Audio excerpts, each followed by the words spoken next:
Office की दुनिया भी कमाल की है ना?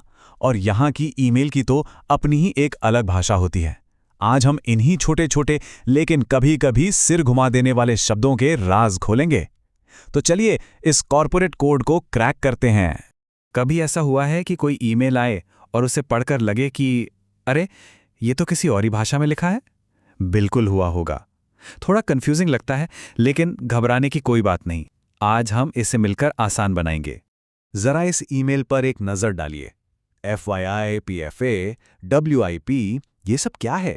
अगर इनका मतलब नहीं पता हो तो ये ईमेल किसी पहेली से कम नहीं लगता। सही कहा ना? तो बस आज हम इसी पहेली को सुलझाने वाले हैं। तो फिर तैयार हैं?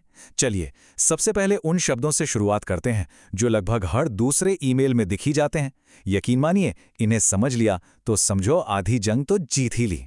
ये 4 शब्द तो समझिए ईमेल की दुनिया के सुपरस्टार्स हैं। सबसे पहले FYI यानी फॉर योर इन्फॉर्मेशन। इसका मतलब है बस आपकी जानकारी के लिए, मतलब कुछ करना नहीं है, बस पता होना चाहिए। फिर आता है ASAP, as soon as possible. ये शब्द दिखते ही समझ जाइए कि काम जरूरी है और जल्दी करना है।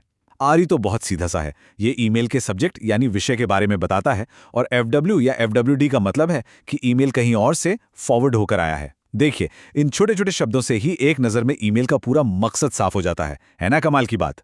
चलिए अब बात करते हैं वक्त की, क्योंकि ऑफिस में टाइम इज मनी है कि नहीं? तो ये कुछ ऐसे शब्द हैं जो हमें डेडलाइंस और टाइम टेबल्स को समझने में बहुत मदद करते हैं। EOD और COB, इन दोनों में अक्सर लोग कंफ्यूज हो जाते हैं। देखिए, EOD का मतलब है एंड ऑफ डे, जो आमतौर पे शाम 5 बजे होता है। COB यानी क्लोज ऑफ बिजनेस का मतलब भी लगभग यही है, लेकिन ये कंपनी के ऑफिशियल वर्किंग आवर्स के हिसाब से थोड़ा अलग हो सकता है। तो सबसे अच्छा तरीका क्या है? जब भी डाउट हो तो बस पूछ लीजिए, इससे कोई गलतफहमी नहीं होगी। समय से जुड़े कुछ और भी मजेदार शब्द हैं, जैसे EOM यानी एंड ऑफ मंथ, TAT मतलब टर्न अराउंड टाइम यानी किसी काम को पूरा करने में कितना समय लगेगा। WIP का मतलब है वर्क इन प्रोग्रेस, मतलब काम अभी चल रहा है, रुका नहीं है। और ETA यानी एक्सपेक्टेड टाइम ऑफ अराइवल, इससे पता चलता है कि कोई चीज कब तक पहुंचेगी। इन सब का फायदा यह है कि पूरी टीम डेडलाइन को लेकर बिल्कुल क्लियर रहती है। सिंपल। अच्छा, अब आते हैं काम और फाइलों पर। जब ईमेल में कोई फाइल अटैच्ड हो या कोई काम करने को कहा गया हो तो अक्सर कुछ खास शब्दों का इस्तेमाल होता है। चलिए उन्हें भी देख लेते हैं। इसे एक छोटी सी कहानी की तरह समझिए। सबसे पहले आता है FTA यानी फाइल टू अटैच, फिर PFA यानी प्लीज फाइंड अटैच्ड, जिसका सीधा मतलब है कि फाइल साथ में लगी हुई है। अगर उस फाइल पर कोई एक्शन लेना है तो लिखा होगा PTA, प्लीज टेक एक्शन। और अगर कुछ समझ ना आए या कोई सवाल हो तो किससे बात करनी है, उसके लिए है POC यानी पॉइंट ऑफ कॉन्टैक्ट। है ना एक पूरी कहानी।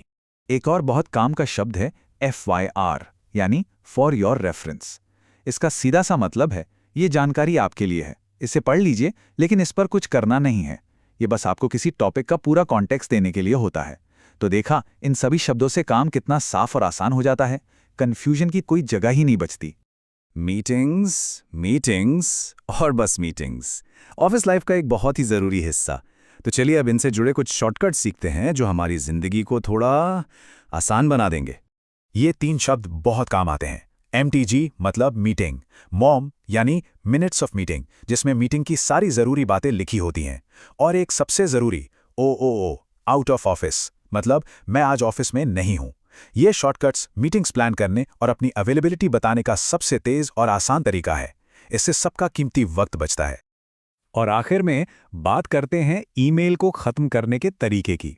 ये वो शब्द हैं जो न सिर्फ हमारा समय बचाते हैं, बल्कि बातचीत को एक विनम्र और प्रोफेशनल टच भी देते हैं। जैसे कि LMK, लेट मी नो यानी मुझे बताइएगा। TYIA, थैंक्स इन एडवांस, मतलब आपके जवाब के लिए पहले से ही शुक्रिया। और ADS, एज डिस्कस्ड, यानी जैसा कि हमारी बात हुई थी। ये छोटे से शब्द हैं, पर इनका असर बहुत बड़ा होता है। ये दिखाते हैं कि हम सामने वाले के समय की कद्र करते हैं और एक पॉजिटिव माहौल बनाए रखना चाहते हैं। तो एक बात हमेशा ध्यान में रखनी चाहिए कि ये शब्द सिर्फ समय बचाने का जुगाड़ नहीं है। इनके इस्तेमाल से काम में एफिशिएंसी भी आती है और एक विनम्रता भी बनी रहती है, मतलब स्पीड और तहजीब दोनों एक साथ। तो एक बार फटाफट देख लेते हैं कि आज हमने क्या क्या सीखा। हमने ईमेल की बेसिक बातें जानी, टाइम और डेडलाइन को समझा, फाइलों और एक्शन आइटम्स के बारे में सीखा, मीटिंग्स की भाषा को डिकोड किया और आखिर में विनम्रता से साइन ऑफ करना भी सीखा। तो अब इन शब्दों का इस्तेमाल करके कोई भी प्रो की तरह ईमेल लिख सकता है। और आखिर में एक सवाल छोड़ जाते हैं। देखिए, जैसे जैसे काम करने का तरीका बदल रहा है, हमारी भाषा भी बदल रही है। तो सोचने वाली बात यह है कि आने वाले समय में हमारी कॉर्पोरेट डिक्शनरी में कौन से नए शब्द जुड़ेंगे? भविष्य का ASAP क्या होगा?